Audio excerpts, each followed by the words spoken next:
Picture this, a foggy expanse of the Atlantic Ocean, waves lazily pushing against a lone, hulking ship, its great metal hull worn and bruised by salt and time. This is the tale of a ship shrouded in darkness, clouds of mystery lingering long after its final voyage. Welcome to the Nightside Archive, where stories of the unexplained come to life. Tonight we journey into the chilling legend of the SS Waratah, forever known as the ghost ship of the South Seas. The year was 1909, and the world was on the cusp of monumental changes. Steam-powered ships roamed international waters, symbolizing industrial progress and global connectivity. The SS Waratah, a 500-foot passenger liner, was one of these magnificent vessels.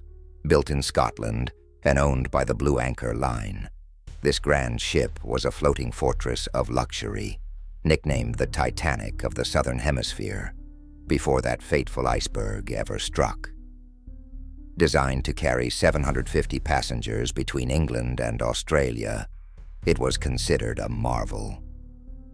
On its maiden voyage, the Waratah garnered attention for its lavish features: chandeliers, polished decks, and dining halls reminiscent of Edwardian mansions. Below deck, however, whispers hinted at an ominous secret. Some crew members referred to her as a ship possessed by bad spirits. Whether fueled by superstition or rooted in truth, these murmurs did not deter the elites eager to book passage on board. In late July 1909, the Waratah departed from Durban, South Africa, on its second return trip to England, after offloading passengers and freight in Australia. Among the 211 souls on board were wealthy merchants, immigrants chasing dreams of better lives, and a few dozen crew members. But this journey would be her last. As the Waratah sailed toward Cape Town, she was spotted by a smaller cargo vessel, the Clan McIntyre. According to the crew of the McIntyre, the two ships exchanged semaphore signals, a common maritime practice. The Waratah appeared calm, its journey seemingly fuss-free. Captain Josiah Ilbery of the McIntyre even recorded the encounter in his ship's log. All appeared well with the passengers. However, this would be the last known sighting of the Waratah. Several days passed and no one heard from the ship. Cape Town waited. Families waited.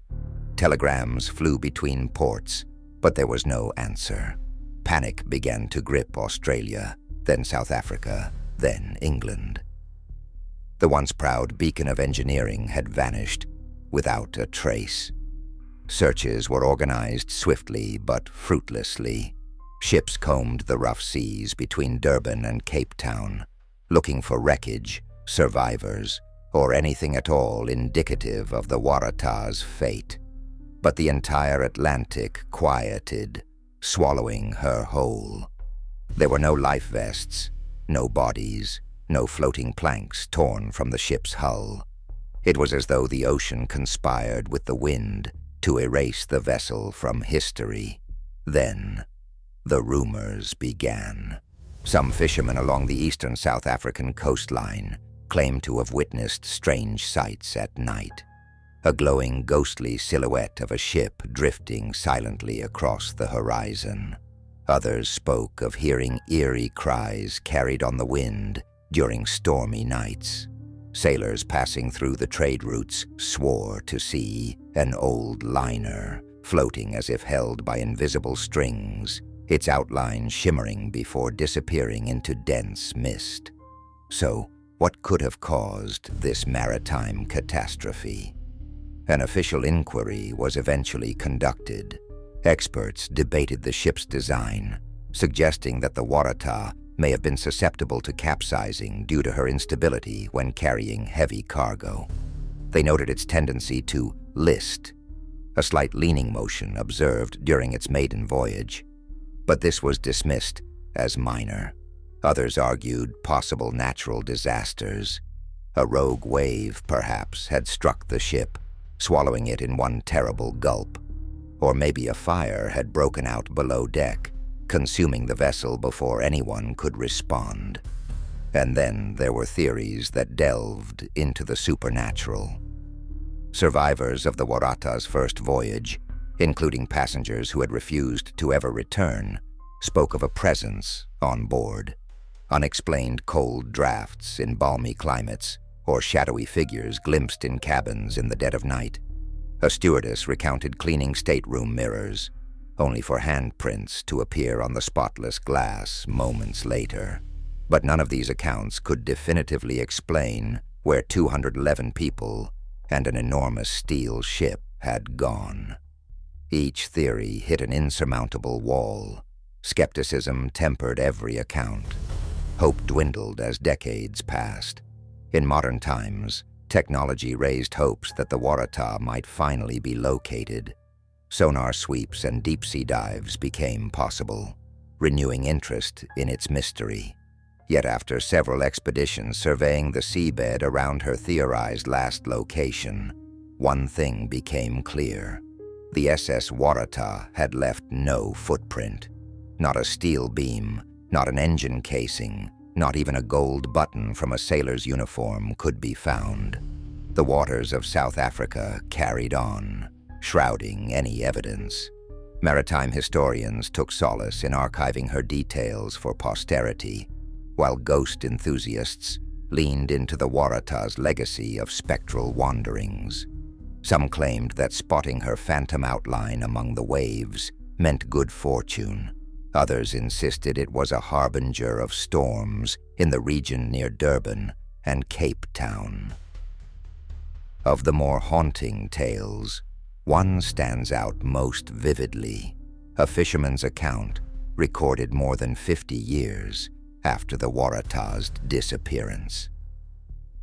On a foggy morning, while casting nets near the coastal village of Port St. John's, he reportedly heard a sound that stopped him cold. The steady strain of violins being played through rolling mist. The music was distant, but oddly contemporary, as though the invisible players were caught between timelines. He claimed that, moments later, the Waratah appeared, rising from the mist. Unlike in its pristine prime, the ship now seemed practically ancient. Gaping holes riddled its hull, and its once bright decks were cloaked in rust and shadow. Faceless figures lined the upper deck, unmoving except to tilt their heads in unison toward the fisherman's boat. He stared until the apparition vanished, leaving only silence. The tale of the SS Waratah is a stark reminder of mankind's strange dance with the sea. Our fascination with its beauty and our terror of its depths persist across ages. Whether considered a classic ghost story or a tragedy without resolution, the ship continues to haunt human curiosity. And so, as you drift off tonight near your coastlines, or comforted by the stillness of the shore, spare a thought for the Waratah and those aboard her final voyage. Will her story ever rise to the surface?